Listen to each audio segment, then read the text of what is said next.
Assalamualaikum warahmatullahi wabarakatuh. Berjumpa lagi dengan saya, Ibu Anggraini Niryasari. Hari ini kita akan belajar tentang metode ilmiah.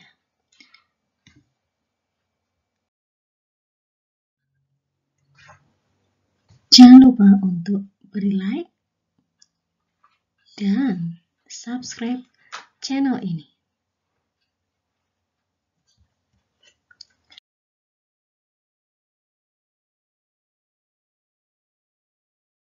Pengertiannya terlebih dahulu ya. Metode ilmiah itu adalah suatu cara sistematis yang digunakan oleh para ilmuwan dalam memecahkan atau mencari jawaban atas masalah-masalah yang dihadapi dalam suatu penelitian. Penelitian sendiri ini merupakan usaha untuk menemukan, mengembangkan, dan menguji kebenaran suatu pengetahuan yang dilakukan dengan metode ilmiah.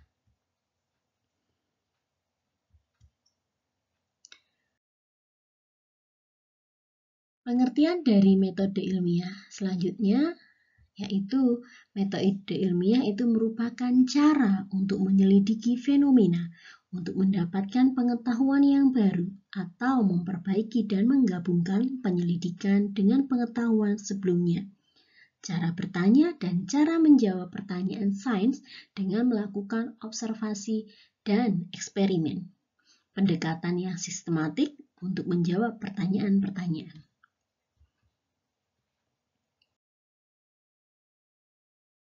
Selanjutnya kita akan belajar tentang kriteria metode ilmiah.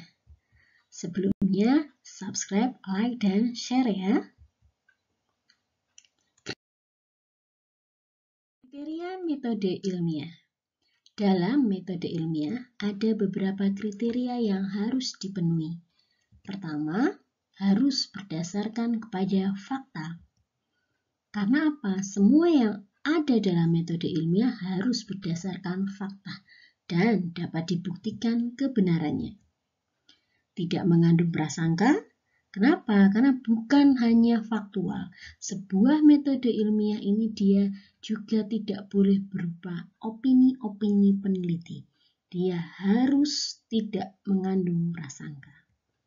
Meskipun ada hipotesis, namun eksperimen harus dilaksanakan dengan objektif, walaupun hasil akhirnya tidak sesuai dari hipotesis.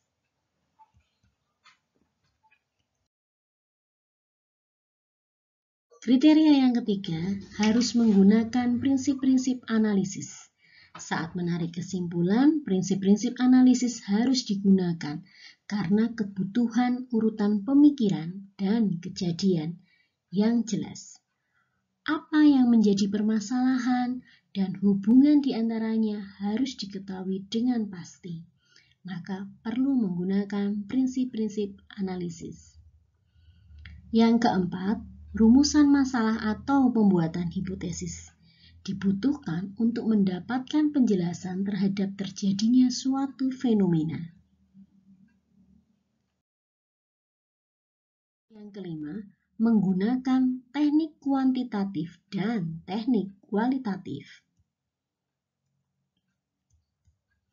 Dengan teknik kuantitatif akan diperoleh hasil yang dapat diterima secara umum.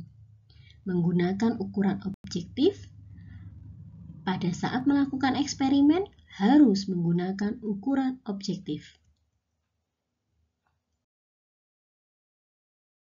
Selanjutnya, kita akan belajar pada tahapan-tahapan dalam metode ilmiah.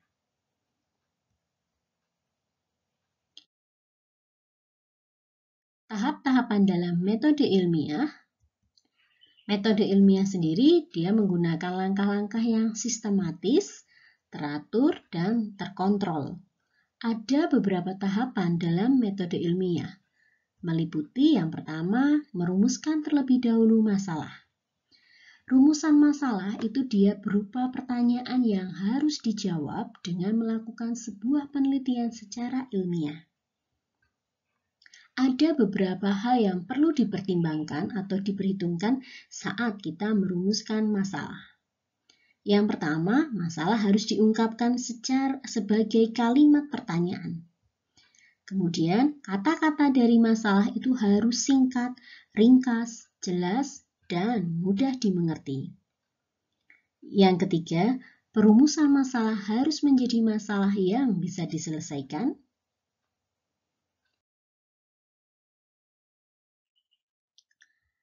Yang kedua, mengumpulkan keterangan atau informasi.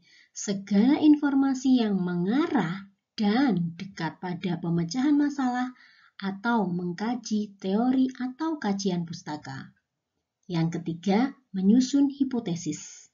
Hipotesis itu apa? Hipotesis itu merupakan jawaban sementara yang disusun berdasarkan data atau keterangan yang diperoleh secara selama observasi atau saat telaah pustaka.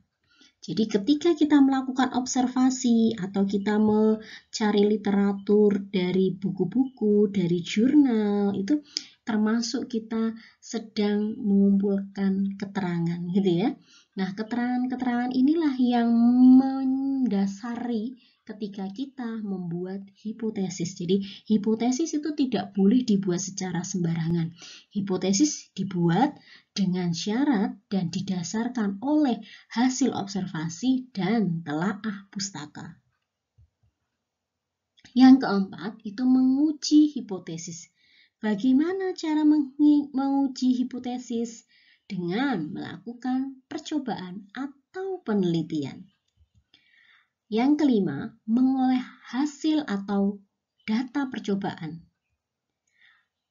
Nah, mengolah hasil data atau percobaan ini dia menggunakan metode statistik untuk menghasilkan sebuah kesimpulan.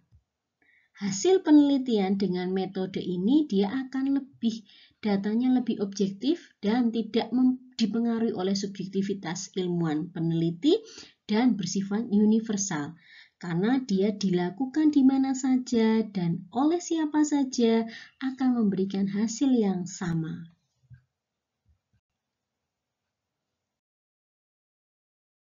Yang keenam, kita menguji kesimpulan. Bagaimana dengan menguji kesimpulan untuk apa gitu ya? Menguji kesimpulan itu untuk meyakinkan kebenaran bahwa hipotesis itu dilakukan melalui percobaan. Itu perlu dilakukan uji ulang. Jadi percobaan itu tidak pernah dilakukan hanya satu kali, tapi dia harus diulang. Ada uji ulangnya bisa dilakukan 2 sampai beberapa kali agar hipotesisnya ini bersifat menjadi teori gitu ya. Apabila hasil uji senantiasa mendukung hipotesis, maka hipotesis itu bisa menjadikan kaidah, hukum, dan bisa dijadikan juga sebagai teori gitu ya. Jadi untuk memperkuat dia menjadi hukum, menjadi kaidah atau menjadi teori itu harus dilakukan uji ulang.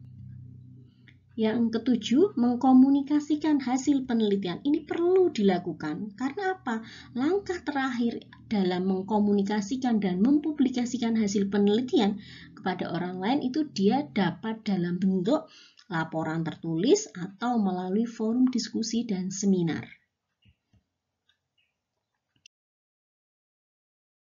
Skema metode ilmiah. Nah, berdasarkan perkembangan dan penemuan baru, teori yang akan diuji kembali dengan langkah yang sama. Langkah pertama itu dengan pengamatan gitu ya, dapat berupa mengelompokkan, membedakan, atau mendeskripsikan. Kemudian, mengolah data pengamatan bisa dapat berupa grafik maupun menafsirkan data. Kemudian, menarik kesimpulan selama inferensi. Selanjutnya, merancang eksperimen untuk menguji kesimpulan sementara. Baru kalau kita mendapatkan hasilnya, maka kita bisa menyusun teori atau memperbaiki teori yang sudah ada. Atau ketika kita menguji kembali dengan langkah yang sama, kita bisa langsung menyusun, oh teori ini dia sudah benar, atau kita mau memperbaiki teori yang sudah ada. Sekian dari saya penjelasan untuk pengenalan ilmu kimia dan pengenalan laboratorium kimia. Semoga bermanfaat bagi kalian. Terima kasih. Jangan lupa untuk subscribe dan like. serta share materi ini agar lebih bermanfaat. Terima kasih. Wassalamualaikum warahmatullahi wabarakatuh. Terima kasih.